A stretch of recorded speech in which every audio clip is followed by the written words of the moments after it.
নমস্কার, আমি দৈবাচার্য সোমনাথ চক্রবর্তী বলছি। আমাদের এই প্রোগ্রামটিকে যদি আপনি নিয়মিত দেখতে চান তাহলে অবশ্যই আমাদের চ্যানেলটিকে সাবস্ক্রাইব করুন, সেই সঙ্গে বেল আইকনটিকে প্রেস করুন এবং যদি অনুষ্ঠানটি ভালো লাগে তাহলে অবশ্যই একটা লাইক করবেন। আজকের বিষয়টা হলো বর্তমানে মাধ্যমিক, উচ্চ মাধ্যমিক বিভিন্ন পরীক্ষার যে ফলগুলো বেরিয়েছে এবং যে সমস্ত ছাত্রছাত্রী সেই পরীক্ষায় সফল হয়েছে, তাদের পরবর্তী জীবনে তারা তাদের যে বিষয় বা সাবজেক্ট তারা কিভাবে সিলেকশন করবে বা কোন দিকে গেলে তারা জীবনে উন্নতি লাভ করবে, আজকের এই বিষয় নিয়ে আমরা আলোচনা করব। প্রথমে আমাদের দেখতে হবে যে জাতক জাতিকা যারা বর্তমানে মাধ্যমিক বা উচ্চ মাধ্যমিক পাশ করে বেরিয়ে এলো, তারা কোন বিষয়ে বা কোন দিকে গেলে তারা জীবনে সাফল্য লাভ করবে সেটা দেখতে গেলে আমাকে প্রথমেই যেটা দেখতে হবে সেটা হচ্ছে রাশিচক্রের গ্রহ পজিশন।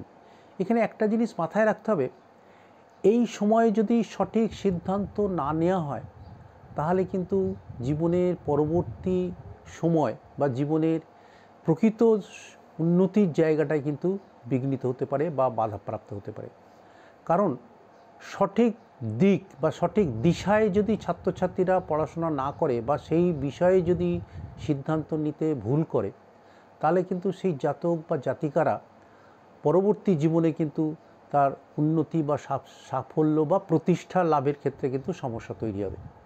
সুতরাং আমাকে প্রথমেই দেখতে হবে যে জাতক জাতিকা কি বিষয় নিয়ে পড়াশোনা করবে বা কোন দিকে গেলে তার জীবনে উন্নতি বা প্রতিষ্ঠা আসবে। আমরা সাধারণত যে সমস্ত বিষয়গুলো নিয়ে আমরা আলোচনা করব সেই বিষয়ের সঙ্গে আমাদের দুটো দিক দেখতে হবে। একটা হচ্ছে জাতক জীবনে কি কর্মের দ্বারা জীবনে উন্নতি করবে, অর্থাৎ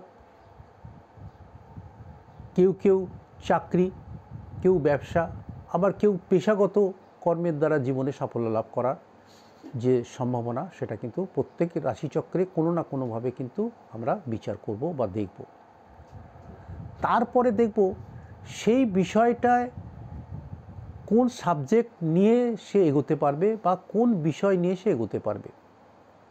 তো প্রথমে আমাকে দেখতে হবে যে জাতক বা জাতিকা চাকরি করবে, ব্যবসা করবে, না পেশাগত দিকে তার উন্নতি হবে। আমরা সাধারণভাবে চাকরি দেখতে গেলে আমরা জানি যে দাসত্বমূলক কর্মের দ্বারা অর্থ উপার্জন করে যে বিষয়ে সে কাজ করে বা অর্থ লাভ করে সেটাই হচ্ছে তার চাকরি। সুতরাং এখানে ষষ্ঠ ভাবের একটা ভূমিকা রয়েছে বা দাসত্ব কারক গ্রহ শনির একটা ভূমিকা রয়েছে। যারা ব্যবসার সাথে যুক্ত হতে চায় তাদের সপ্তম ভাবের একটা গুরুত্বপূর্ণ ভূমিকা রয়েছে। আর যারা পেশাগত কর্মের দ্বারা সাফল্য বা প্রতিষ্ঠা লাভ করতে চায় তাদের রাশিচক্রে পঞ্চম, নবম এবং বৃহস্পতি, বুধ এই গ্রহ বা ভাবের একটা গুরুত্ব বা ভূমিকা যথেষ্ট রয়েছে। এর সঙ্গে দেখতে হবে যে তার অর্থনৈতিক উপার্জনের ক্ষেত্রে বা জীবনের সাফল্যের ক্ষেত্রে কোন গ্রহ বা ভাব সেখানে আমাকে গুরুত্ব দিতে হবে বা কেমন অবস্থায় রয়েছে, বলবান অবস্থায় আছে কি না সেটা আমাকে দেখতে হবে। সাধারণত দ্বিতীয়, নবম, একাদশ এটা হচ্ছে অর্থনৈতিক সাফল্য বা অর্থনৈতিক জীবনে এগিয়ে নিয়ে যাওয়ার ভাব। অর্থাৎ এই ভাবগুলো যদি শুভ বা বলবান থাকে তাহলে জাতক জাতিকার জীবনে কিন্তু অর্থনৈতিক বিষয়ে সাফল্য লাভ করবে।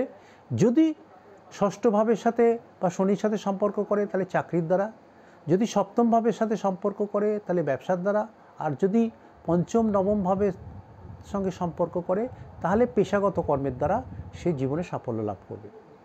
কিন্তু চাকরি, ব্যবসা বা পেশা সেটা কোন দিকে বা কোন লাইনে গেলে তার উন্নতি হবে সেটা দেখতে গেলে আমাকে প্রথমে দেখতে হবে যে রাশিচক্রে কোন গ্রহ তার বলবান রয়েছে এবং কোন গ্রহের কোন সাবজেক্টের ওপর তার ভূমিকা রয়েছে সেটা কিন্তু বুঝতে হবে। তো সেই জন্যে প্রথমে দেখতে হবে যে আমাদের প্রত্যেকটা গ্রহের সঙ্গে কোন কোন সাবজেক্টের ভূমিকা রয়েছে বা কোন কোন সাবজেক্টকে নিয়ন্ত্রণ করে। সাধারণত রবি ইলেকট্রিক্যাল লাইন, রবি এবং মঙ্গল এরা কিন্তু ইলেকট্রিক্যাল লাইন বা আগুন বা ফায়ার এই সমস্ত বিষয়গুলোকে কিন্তু নিয়ন্ত্রণ করে। অর্থাৎ যারা ইলেকট্রিক্যাল, আগুন বা কোনো ক্রিয়েটিভ, অর্থাৎ যেগুলো আগুনের দ্বারা তৈরি হয়, আগুনের সম্পর্ক লাগে, এরকম ধরনের কোনো জিনিস যদি তৈরি করার কোনো বিষয় বা সাবজেক্ট হয়, সেগুলো কিন্তু রবি বা মঙ্গলের একটা ভূমিকা রয়েছে। চন্দ্র সাধারণত জলজ বিষয়, চন্দ্র সাধারণত জলের সঙ্গে সম্পর্কিত বিষয়, সেটা মাছ চাষ হতে পারে, সেটা জাহাজ হতে পারে, সেটা যে কোনো ধরনের চাষ বা কৃষি কাজ, এরকম কৃষিমূলক কৃষিজ কাজের সঙ্গে সম্পর্কযুক্ত হতে পারে। এরকম ধরনের কোনো কাজের সাথে সম্পর্ক রয়েছে যে সমস্ত সাবজেক্ট বা বিষয়, সেটা চন্দ্রের একটা ভূমিকা রয়েছে। তার সঙ্গে চন্দ্রের সঙ্গে যদি কৃষিজ কাজ হয়, সেখানে পরোক্ষভাবে শনিরও একটা ভূমিকা থাকবে। আবার যদি দেখা যায় যে সেই জাতক বা জাতিকা ডাক্তারি লাইনে বা চিকিৎসা বিজ্ঞানের সঙ্গে যুক্ত হতে চায় বা চিকিৎসা বিজ্ঞানে সাফল্য লাভ করতে চায়, সেখানে কিন্তু রবি বা বুধের একটা ভূমিকা থাকবে, অথবা ষষ্ঠ ভাবের বা অষ্টম ভাবের একটা ভূমিকা থাকবে। বিশেষ করে ষষ্ঠ ভাবের একটা ভূমিকা থাকবে এবং রবি বুধের একটা ভূমিকা থাকবে। যদি কোনো জাতক সরাসরি কনস্ট্রাকশন বা ইঞ্জিনিয়ারিং লাইনে যেতে চায়, তাহলে কিন্তু সেখানে শনি, মঙ্গল এবং বুধের একটা ভূমিকা রয়েছে বা থাকা দরকার আছে, তাদের শুভ প্রভাব বা বলবত্তা থাকা দরকার আছে। যদি কোনো জাতক বা জাতিকা মিউজিশিয়ান লাইনে যেতে চায় বা শিল্পকলা, আর্ট বা অভিনয় জগতে যেতে চায়, সেখানে কিন্তু শুক্র, চন্দ্র এবং বুধের একটা ভূমিকা রয়েছে।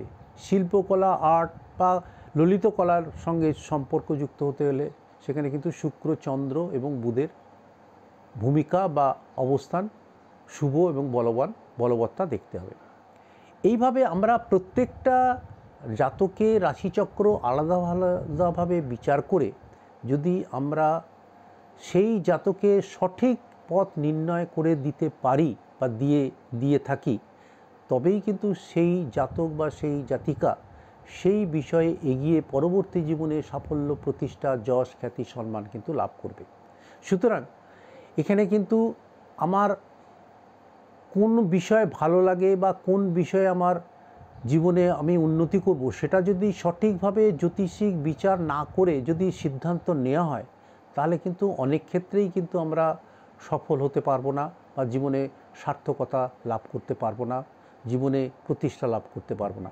সুতরাং এই সময়ে অত্যন্ত গুরুত্বপূর্ণ বিষয় হলো আমার রাশিচক্রের গ্রহ অবস্থান, অর্থাৎ কোনো জাতক জাতিকার রাশিচক্রে গ্রহ অবস্থান কিভাবে রয়েছে, কতটা তাকে সাহায্য করবে, সেটা যদি আমরা সঠিকভাবে বিচার বিশ্লেষণ না করি, তাহলে কিন্তু আমরা কোনো জাতক বা জাতিকার পরবর্তী জীবনের যে সাফল্য বা প্রতিষ্ঠা, সেটা কিন্তু সঠিকভাবে কিন্তু এগিয়ে নিয়ে যেতে পারবো না, অর্থাৎ তাকে সঠিক দিশা দিতে পারবো না। সুতরাং এই সময়, অর্থাৎ এই পরীক্ষার পরে আমাদের যে সিদ্ধান্ত নেওয়ার যে গুরুত্বপূর্ণ সময়, এই সময়ে আমাদের নিজের রাশিচক্র ঠিকভাবে বিচার বিশ্লেষণ করে গ্রহ অবস্থান দেখে তবেই কিন্তু সিদ্ধান্ত নেওয়া উচিত বা ঠিক হবে যে আমার সন্তান বা বর্তমানে